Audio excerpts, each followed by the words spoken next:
Good morning, everyone. This is Sir Buckley, this is The Art of Faces, and this is the Blackwater episode. I know you've been waiting for it, as have I, as has Aziz and Ashaya, and we're here, finally, the big one.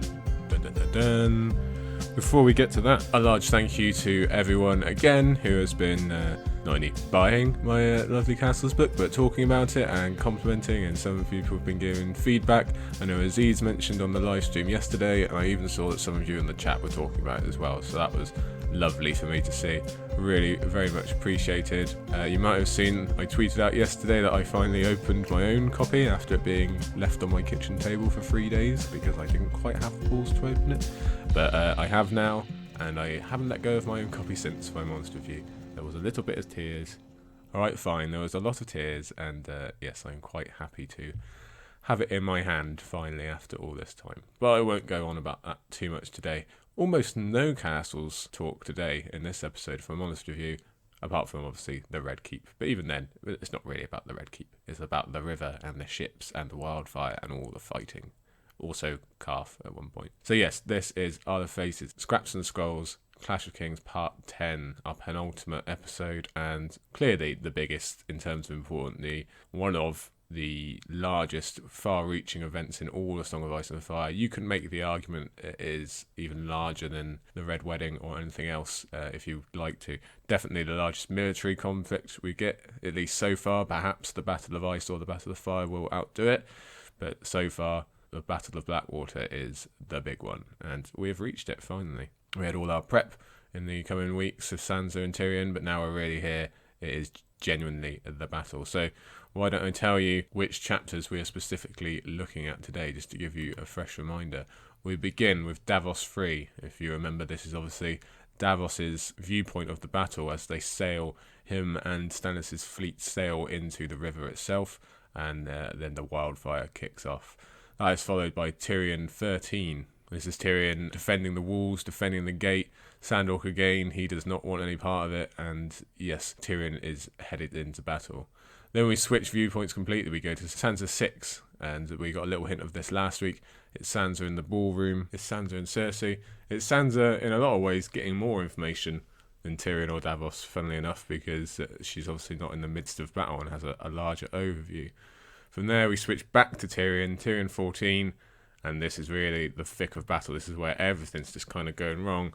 The river's burning, there's a bridge of boats, Tyrion's right in the thick of it, and it all goes wrong there. Then one more time back to Sansa VII, back into the ballroom. Cersei's had enough, she scarpers. Sansa has to kind of patch everything together as a 12-year-old girl or 13-year-old girl, and then she meets up with Sandor again for the final time. And because that is all incredibly intense and wearying, we head far, far off to Qarth to settle down for our last chapter. Daenerys V, we wave goodbye to Qarth, we say hello to Ser Barry and Strong Belwas, and we just have a little bit of a breather. So let's head right into it then. A lot to get through, as Aziz got to on last night's live stream. I'm talking to her from Monday morning, that's when I'm recording at least. And let me say again, thank you to Aziz and Ashaya for getting to so many of my notes, but there's so much to talk about in this battle that I do still have some for you, so don't worry about that. So we begin with Davos III, and the first part of this chapter is basically Davos giving us the overview, the bird's eye view of what's happening,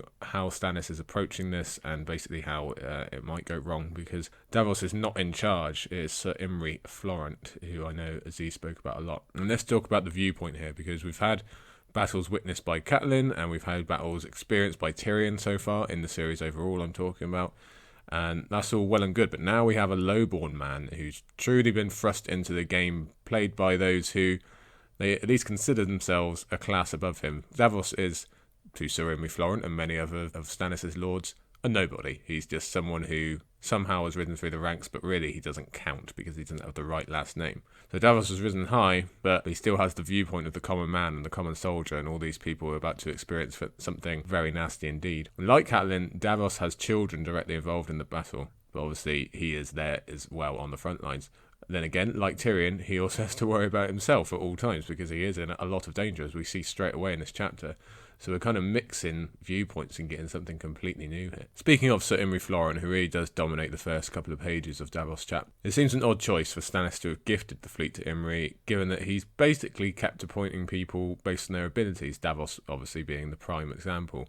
And although Davos hasn't got his big promotion yet to Hand of the King, Stannis seems like a guy who knows who to promote and who to put in the best place to succeed, but not this time.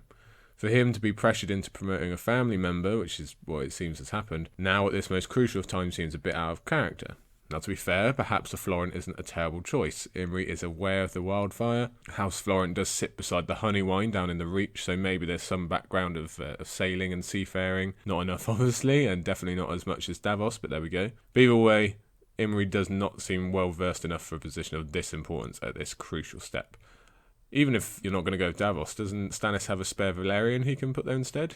I think it's Montfort Valyrian. He'd surely be better than Imry, wouldn't he? It's especially weird given that only Alistair Florent is actually with Stannis at this point. Selyse and Axel, they're both back on Dragonstone currently. They're both waiting. So you wouldn't think it would have been a case of multiple Florents kind of bearing down on him and forcing him into this choice.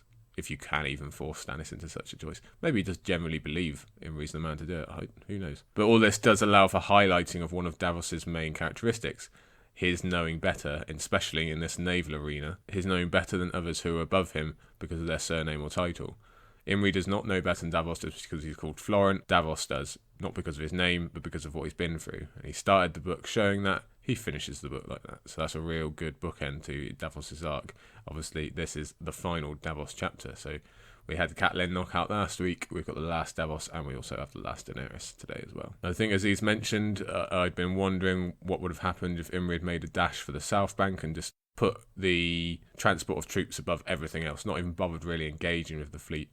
At the very least, it may have lessened the damage done by the wildfire. Possibly if you're on one of the coasts, maybe not. It really depends on timing there. But it seems that Imry forgets that the battle is essentially won so long as you get the men across the river. That is the crucial part. That's what Tyrion knows as well. That's why he makes this wildfire thing. The river battle doesn't really matter. It's can those men on the south bank land on the north bank? Because if they do, it's essentially over. And like I say, Tyrion knows that. He knows the walls aren't strong enough. He knows the men won't hold. And obviously Ser Imry forgets that point. It's true, the royal fleet needs to be defended against to a certain point, even though they have lesser numbers, but it really does seem that the primary goal has been moved to secondary when it should be the other way around. And far be it from me to claim any specific military knowledge, but it seems that the river thins the further away from the bay it gets. Maybe not a great degree, but at least somewhat. So Davos makes numerous references to the fact that Imry has sacrificed speed. What if that speed had been used to get Stannis' warships upstream as fast as possible, bottleneck the royal fleet, and then just leave a huge gap behind them for the transport ships to get the footmen across the river? If that happens, the wildfire still does massive damage to those warships at the front, but if the ships are bunched together, the royal fleet is likely taken up completely as well, and then it's just a matter of transport ships avoiding patches of wildfire. Now that's me just speculating. Who am I to say really? I don't really know what I'm talking about here, but that just seems to me one possibility that Imry obviously did not consider. But let's move on from him. Let's talk about Stannis himself. Given that Melisandre and some of the other Lorelites are back on Dragonstone at this point, it may well have been a good idea for Stannis to bust out his original Baratheon banner instead of his new Flaming Heart version.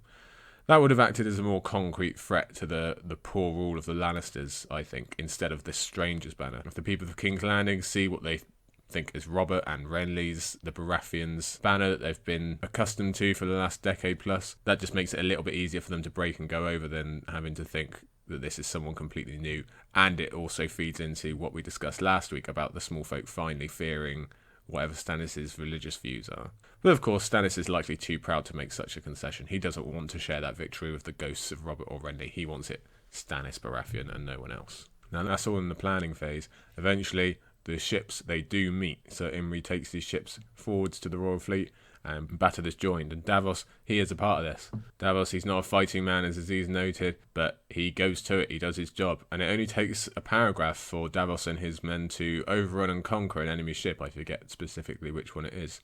Now, rereaders know that we're going to have to wait all the way until Victorian chapters to get this kind of sea battle action again. And really, are there any two POVs more different than Davos and Victorian in their approach? And yet they have this similarity between them. I want to talk a little bit about some of the ship names I noted in this chapter. So first, there's a Lord Stefan.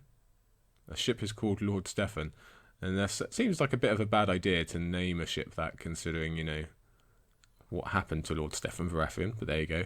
There's also a Prince Aemon. Davos thinks of it as old, slow Prince Aemon. I assume this is named after the Dragon Knight, Aemon the Dragon Knight. But it's fun that the old, slow part of it now represents Maester Aemon up at the wall.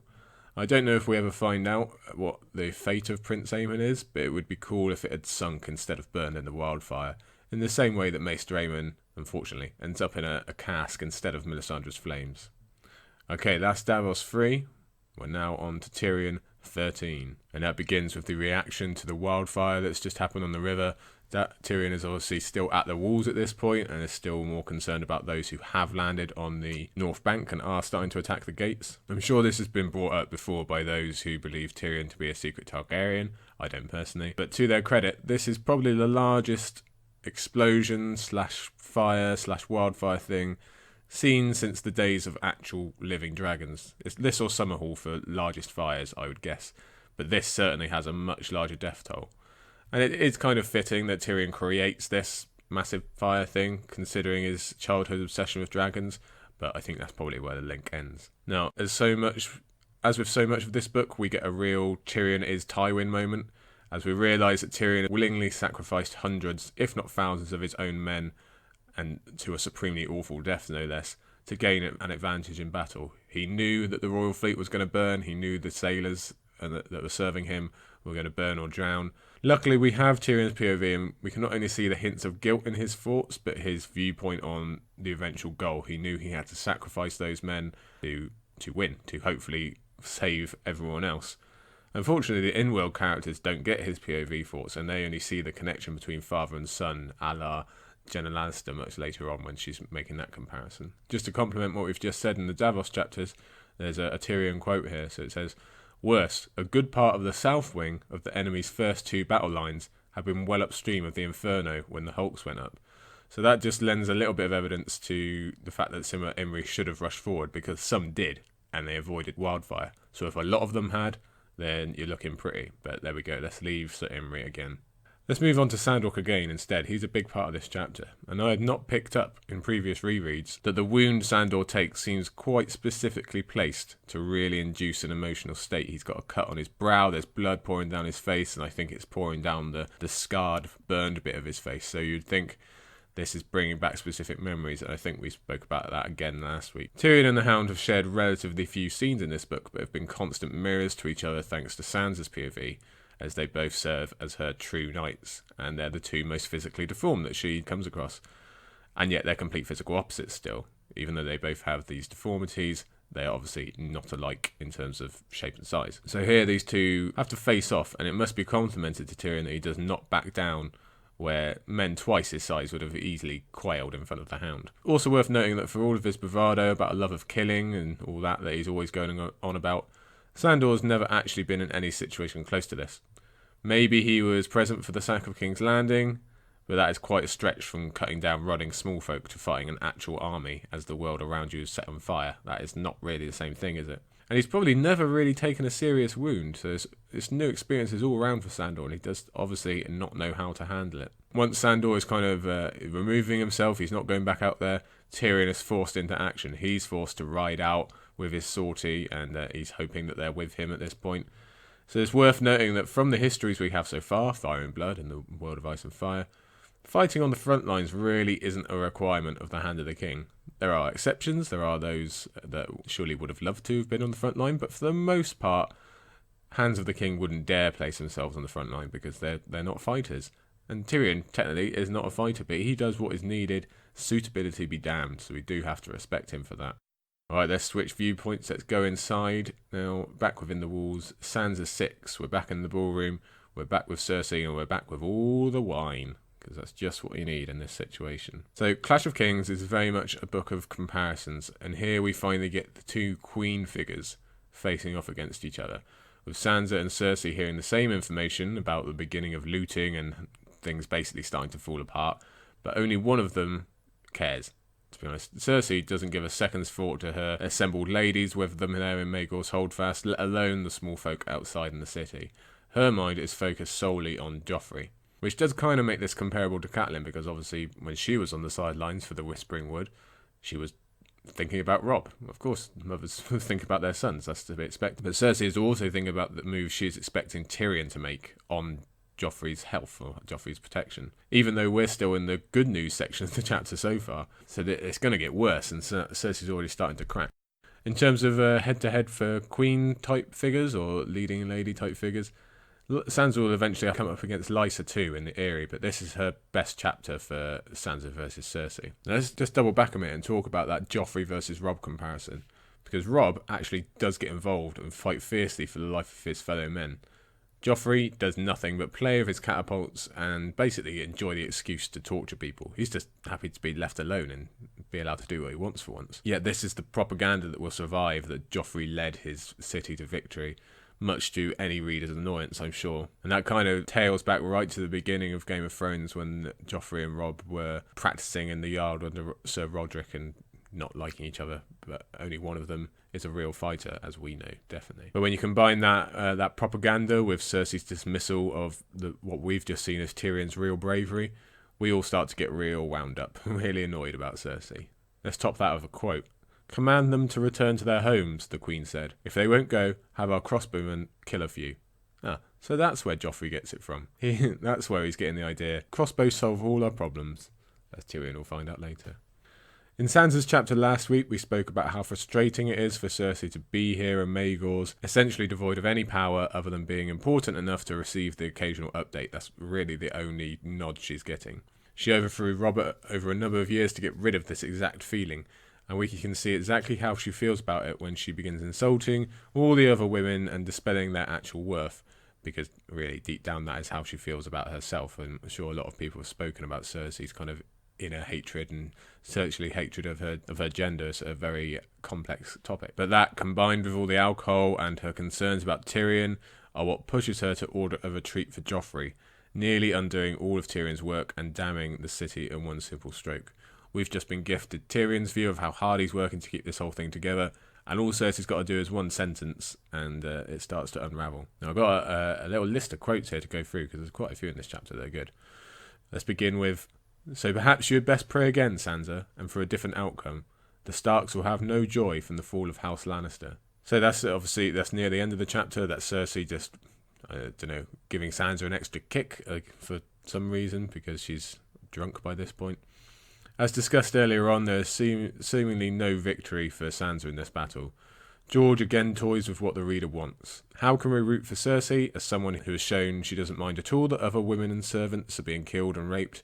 But then if we don't root for Cersei, then Sansa is surely doomed, so round and round we turn there. I wonder if Cersei's last resort was for her, Sansa, and potentially Tyrion to die to possibly preempt the prophecy and save her children, if we're going to buy into the fact that Cersei ordered Mandon Moore to kill Tyrion. Who knows about that? But I think maybe she thought at least one option was, if she takes her, Sansa and Tyrion out of the equation, the prophecy can't come true, and her children would be saved. Maybe not Joffrey, because if all three of those are dying, there's pretty no chance for Joffrey, but at least maybe saves Tommen and Myrcella. That might be the extreme Cersei's been pushed to now. Another Cersei quote here. "Stannis may take the city, and he may take the throne, but I will not suffer him to judge me." And to me, that's very reminiscent of the "by what right does the wolf judge the lion" type quote. That's just a very Lannister quote, that even with Stannis obviously displaying his power and ability here, Cersei does not see him as equal to her. No one is equal to her and the Lannisters in their eyes. Yet more Cersei quotes. We're getting a real insight here into what she's thinking. "We were so much alike. I could never understand why they treated us so differently. Jaime learned to fight with sword and lance and mace, while I was taught to smile and sing and please." This whole passage, it's more than that, just a single quote there. The whole passage is one of the best for understanding the inner workings of Cersei and why she's become who she is. And it really does drum up some sympathy for her, which isn't easy, to be fair. Most of all, I like it because it reminds me so much of Arya. If Arya had been born with a boy twin, that's exactly what she would have been thinking. But thank the gods I had Ned as a father, not Tywin. I think we discussed that back in Game of Thrones, how different that could have been. Last quote then. Of late, Sir Osmond had taken Sandor Clegane's place by Joffrey's side, and Sansa heard the women at the washing well saying he was as strong as the Hound, only younger and faster. So this is part of Sir Osmond being there of Lancel and giving some info, and Sansa thinking about him. I wonder if this is an example of Littlefinger planting a rumour to circulate and take place in important minds, and that's how he's kind of got the Kettle Blacks in. We know he does that down in Bitterbridge with the Tyrells. He explains that to Sansa later. So that could be well at work here as well. I'm just also wondering, what is Sansa doing at a washing well? Does she just kind of frequent them? Not sure. And finally for this chapter, like I quickly mentioned earlier, I hadn't noticed on previous reads how often Cersei insists that she is clear-headed in this chapter, when she's very obviously drunk, so that's just another clear sign of her alcoholism. Right, but now we're going back outside, back out the walls to the real carnage. Everything's fallen apart. Tyrion is outside, he's running down the gates, he's saving the city. So there's no other way to put it, really. So this is Tyrion 14 now, and yeah, this is the thick of the battle. Let me read you this. Ahead loomed the King's Gate and a surging mob of soldiers wrestling with a huge ram, a shaft of black oak with an iron head. And this goes to show how close Stannis was to victory, despite all of Tyrion's victories early on with the wildfire and everything else. Even with all that, this ram nearly ends the entire battle. If you want to glance at your maps, even though the King's Gate is far from the Red Keep, this is the gate that this ram is attacking, by the way, the King's Gate. Even though it's far from the Red Keep, it's still west the actual castle. Breaking through would have allowed Stannis' men to attack the Gold Cloaks all along the river walls. And assumedly, they would have broken bad, because they break bad without any gates falling. So if you see one getting opened and streams of Baratheon men and Stormlord men all coming in, I think the Gold Cloaks just absolutely scarper. So that would then allow all the other gates to fall, and anyone else landing across the river could just basically walk in. So even if the Red Keep can squirrel itself away in the corner, King's Landing is an open chest for Stannis at that point.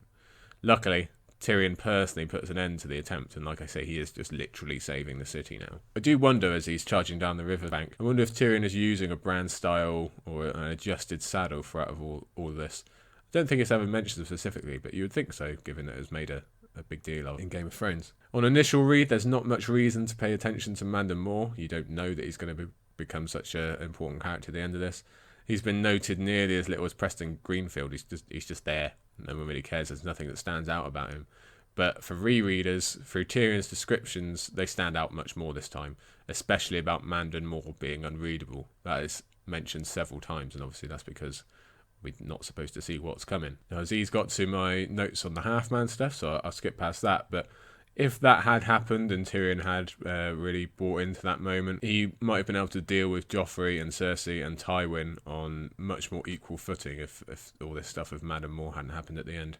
As it is, that was all just a brief glimpse, and that makes the eventual loss of everything, which only comes about because he tries to keep going with the defending and the glory on the bridge's ships. If he had just stopped, let the bridge collapse or something, then he might have had a much better time later on. As it is, we know he does not, so it's just that much harsher to read this part of the book, or this part of the chapter. Now, given that we've just had a chapter in which Cersei is majorly pissed she is not a man / Jaime, this is Tyrion's close experience he gets to being Jaime. Jaime is the only person he's truly admired his whole life, and we should not dismiss that Tyrion has been denied the usual markers of what the Westerosi term masculinity. He doesn't get to be tall and muscular or run fast or wield a sword well. But here, that's all suddenly coming at him with a bang, and this is really his greatest ever moments within those kind of, quote, manly parameters. We got some more quotes for this one as well. Death is all around you, but their swords move so slowly you can dance through them laughing. So that's actually Tyrion remembering a Jaime quote. I wonder if Jaime was inspired by the Smiling Knight to come up with that, about dancing through them while you laugh. Could well be. Another Tyrion quote. The war shrank to the size of his eye slit. Now this line is wonderful, not just part of a whole passage that really makes the fighting intimate and personal and wonderfully described, but also really ties Tyrion to Davos, as he says something similar when he has to put on his helm, his pot helm, and his vision being limited. So it just goes to show us it's the same for people on both sides. It's just tying that experience together for men of any station, any side in this battle. The spinning boat and the repeated water submersion once Tyrion gets on the bridge, the constant threat of death, they all throw Tyrion out of his battle fever with a cold slap. It's a truly horrific scene that really, it must have changed Tyrion and thousands of others that were involved forever. His brain becomes so scrambled that there's basically no chance of him making sense of the Tyrell/Tywin charge that is actually happening now and is winning the battle as we speak. Tyrion he can't even register that that's what's going on, because this bridge is is a mess. So once they're on the bridge, Tyrion somehow survives and then is nearly assassinated by Mandon Moore. I've always wondered about the specific wording of Mandon Moore's orders, because he really could have just not helped Tyrion up when he's about to drown. He could have just left him on the bridge, waited to see if it collapsed and drowned anyway. But apparently he had the order to literally kill him himself, and he goes for it until Pod intervenes. And finally, to wrap up this chapter, the last Tyrion chapter of today, I've got one last quote, and it is, "Who else would save him, if not his brother?" So this is after Mandon Moore's made a swipe and chopped off Tyrion's nose. Tyrion's down and bleeding, and he sees what he doesn't know is Pod saving him. He thinks it's Jaime. So even that here and now, as he did back in the Eyrie when he was up for trial by combat, Tyrion believes Jaime is the only one who can be his saviour. He likely believes that Jaime is the only one who would bother to save him in the first place. Both Cersei and Tyrion are so focused on their brother during this battle. Okay, one chapter left for Blackwater purposes. It's back to Sansa, back to Maegor's holdfast. To be honest, my favourite part of this chapter is what happens with Lancel, but I know Aziz got to that, so we'll leave that with him. Just one quick note on it is this quote. "No, Lancel was so angry he forgot to keep his voice down." I just want to give a quick shout out to Lancel's one moment of defiance against House Lannister after years of obeying Tywin and doing whatever Cersei or Tyrion ordered, and he has this one no moment. Not that it works out very well for him. It's tough to remember that when Lancel and Osney make their report for first-time readers, it really does seem like the jig is up. As far as we knew, the riverfront was completely lost to Stannis' full force, the bridge is broken, Tyrion's dead for all we know, and the news of gold cloaks killing their officers seemed like a likely conclusion to the tensions that had been brewing throughout this whole book, and a sensible sequel to the mob attack or the bread riots, whatever you want to call them. It is only as rereaders that we can re-examine their report and see the evidence of Tywin and the Tyrells arriving in the nick of time. Let's have a look at a part of Sir Osmond's report. He says, "The riverside's theirs. They're ramming at the Kingsgate again, and Sir Lancel's right. Your men are deserting the walls and killing their own officers." So Osney doesn't make the same guesses about infighting on the north bank as he does the south, so I guess Tywin's own thrust was second for whatever reason. The Tyrells must have got there first. So whether that's geography or him wanting to send the Tyrells in first just in case, likely he wanted to know if Stannis is already in the walls, as that is a very different assault if so. It could also be true that during Tyrion's time on the bridge, Stannis was able to land more men, or the shattered men that Tyrion had got before regrouped without anyone to fight them under the gates, and they really were on the verge of breaking through with the gold cloaks running away. It certainly would have been fitting for all of Tyrion's hard-won efforts to be undone by Cersei's orders, as we discussed earlier. Unfortunately, Tyrion's POV is elsewhere by that point. He's out on the bridge, so we never really find out the exact circumstances of Tywin arriving and charging down the attackers on the gates. Now, let's switch to Sansa here, because she has a real champion moment in this chapter. I know Aziz got to the most part of that, where basically Cersei does a runner and just leaves them all there to fear for their deaths and for their families, and Sansa steps up. So this is our first welcome to Sansa the Queen, as she proceeds to do everything that Cersei didn't. So how many times in this book have we discussed what nobles or kings or knights owe? Sansa knows what a queen owes, and she does her best to deliver it here. She's seen the how not to in Cersei, and she's seen the how to with her father and her mother, so she's really channeling both Ned and Catelyn here. Let me read you this quote. "Sansa went to Sir Lancel and knelt beside him. His wound was bleeding afresh where the Queen had struck him." So Sansa actually managed to one-up herself. Not only is she a 12 or 13-year-old calming a room full of adults and taking on those queenly responsibilities, not only is she doing that, she is taking pains to look after someone who is a relation of her tormentors. He is part of the bad side. But I guess this is the influence of the lesson learning. Tyrion is not like the others, so she knows Lancel, while he definitely has his faults and has done his crimes, he is not as bad as Cersei and Joffrey, certainly. In my opinion, this moment absolutely does not get its due acclaim as a major achievement of Sansa's, and I think Aziz took up what else I had to say about that. So let's zoom forward from Sansa leaving the ballroom, running away from ill and pain. Her job is done. She returns to her chambers up in the tower, and Sandok again is there. I mean, I think Aziz got to my first note about that as well. So Let me tell you, I've always taken Sandor's leaving of his white cloak as him just wanting to be out of the establishment and stop pretending. It's a symbol that he is done with Joffrey and the regime of King's Landing. But this time, I think there's an added element that the cloak, in theory, is supposed to be white and pure and innocent, which Sansa obviously perfectly represents here, not just with her song, but she is eventually, thankfully, not raped or anything like that by Sandor. So it is that symbol of innocence that he gifts to Sansa. That's how I'm taking it this way around. It's also fairly fitting that even at this hour, we can't have Sandor again without Ser Dontos. They just seem to be together in almost every chapter through Sansa's arc in this book. So we get the immediate switch between Sandor's intense emotions, like I said, Aziz went through my notes on that part. We get that switch from that to Dontos essentially bouncing around the room, telling the story of the arrival of Tywin and the Tyrells, yapping on about how great it is to be a knight when we've just heard the exact opposite from Sandor. And of course, Dontos doesn't actually say Tywin and the Tyrells, he says Renly's ghost, because the biggest marker of the Tyrells is that they understand propaganda probably better than anyone else, even better than the Lannisters, definitely better than Cersei. In this moment, the Renly's ghost thing is nonsensical to first-time readers, we don't know what it means, but to rereaders is the essential start of the era of the Rose in King's Landing, and something that will carry us right through to the end of Dance of Dragons at the time of the Tyrells. And that is the Blackwater, ladies and gentlemen. That is the intense 5 chapters of the actual battle itself. We probably need a time out. We need a bit of a breather. We could go all the way up to Jon, but why not go even further? Let's head all the way east, all the way past Davos and the Burning River, out past Salladhor Saan, right across Essos to Qarth and Daenerys V. So to me, this chapter stands out a bit, and not in the best way. We go from the rush and the importance of the Blackwater chapters, now we get what is, to me, a little bit of a bloated chapter that really serves as a prologue to Dany's Storm arc, which is good in a way, because we definitely want to move away from her Clash arc, or I do anyway.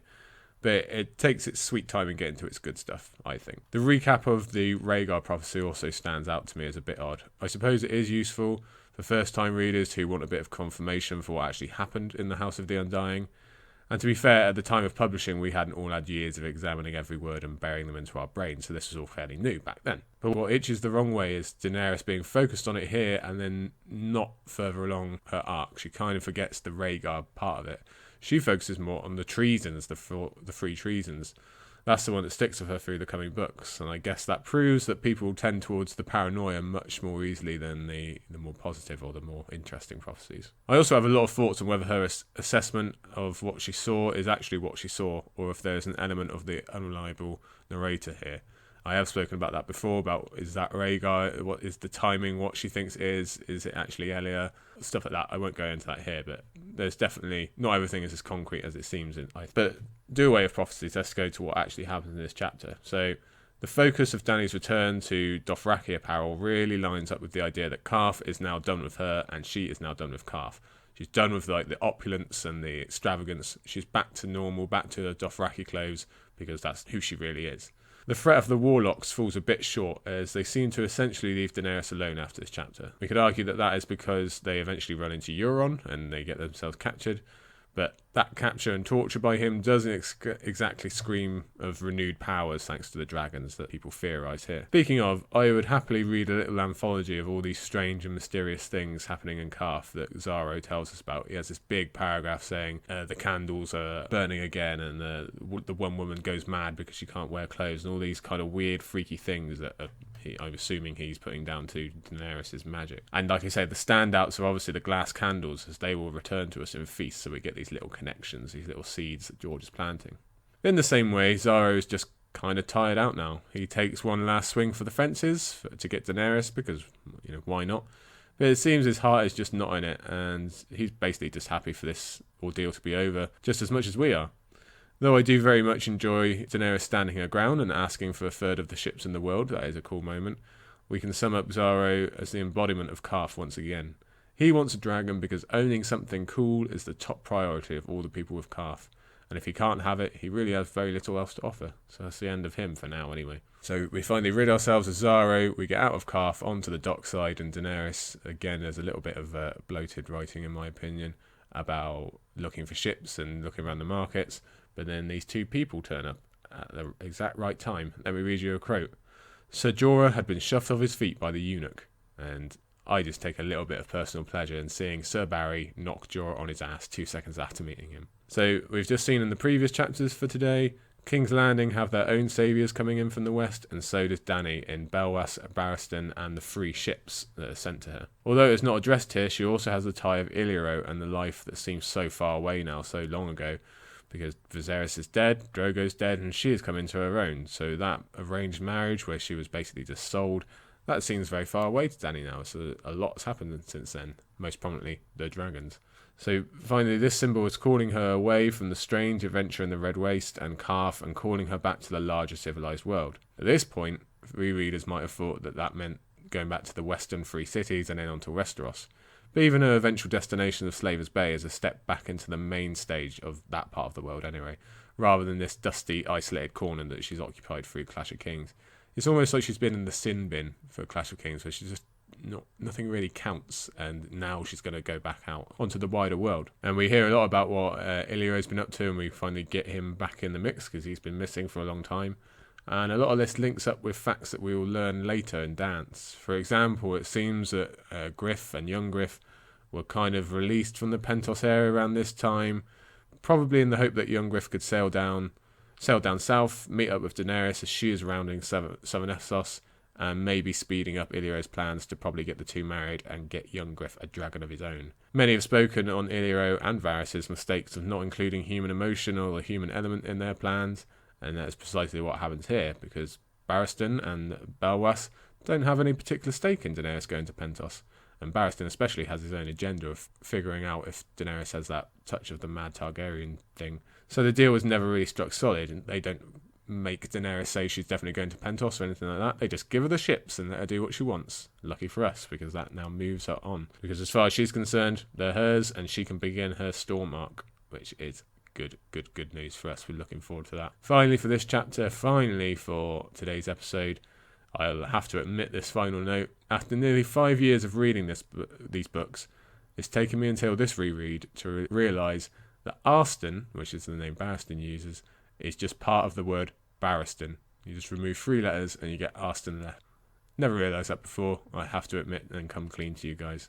And that is the Blackwater episode. That is part 11 of 12. We have 1 final episode remaining for Clash of Kings, and then we're done. And it's on to Storm of Swords. How about that? Obviously a very, very important chunk of chapters in this. Really momentous, and we're going to see the effects not only in Storm, but definitely in Feast and also through Dance of Dragons, and I'm sure on through Winds of Winter and Dream of Spring as well. This is not the kind of thing that's easily forgotten. Not by our main characters, not by the thousands and thousands of unnamed characters involved, not for anyone, because it's a pretty horrible time. Battles, I think you can probably guess, aren't nice anyway, but when there's wildfire involved and people drowning and then people turning on each other and everything getting confused, that bridge scene especially, it's just horrible. And yeah, like I say, the effects at last. So this is one of the real tent poles of A Song of Ice and Fire that we've had the privilege to cover today. So thank you for joining me for going through those chapters. It's been a pleasure as always. Thank you to Aziz and Ashaya and their live stream. That was good fun to listen to as well.